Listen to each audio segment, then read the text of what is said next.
এই এখন যাচ্ছি আমি কাকার বাড়িতে। এইটা হলো আমাদের এখানকার বিষ্ণু মন্দির। নাও তোমরাও সবাই দর্শন করো আমাদের বিষ্ণু ঠাকুরের। এটা আমাদের প্রতিষ্ঠিত বিষ্ণু ঠাকুর। এখানে আমাদের মেলাও হয় প্রত্যেক বছর। এই হলো মেলার জায়গা।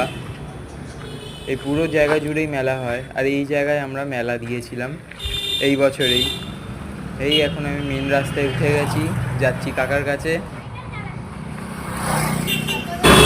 হাঁটতে হাঁটতে যাচ্ছি আমি কাকার কাছে। এই চলে এলাম আমি কলুপাড়াতে। কত সুন্দর না পুকুরটা। এই সামনে আমাদের শনি মন্দির। এখানকার পাড়ার লোকেরাই এই শনি মন্দির বানিয়েছে নিজে দিয়ে। এবারে চলুন, এবারে যাওয়া যাক কাকার কাছে।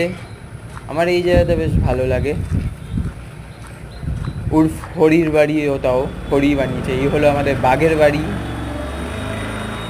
এই এখন যাচ্ছি কাকার কাছে। এই কাকার বাড়ির সামনে রীতিমতো আমরা পৌঁছে গেছি। ওই কাকা হয়তো ঘুমাচ্ছে ওইদিকে। এই হলো কাকার ভ্যান। কাকা নিজে জামা কাপড় পরুক না পরুক, ভ্যানকে অবশ্যই পরিয়ে রাখে। এই গেটটা খোলা আছে, হয়তো কাকা পাইচারি করার জন্য বেরিয়েছিল। এই আমরা ঢুকছি। তো তোমরা অবশ্যই চ্যানেলটাকে সাবস্ক্রাইব, লাইক, শেয়ার করে দিও। Tata, bye bye.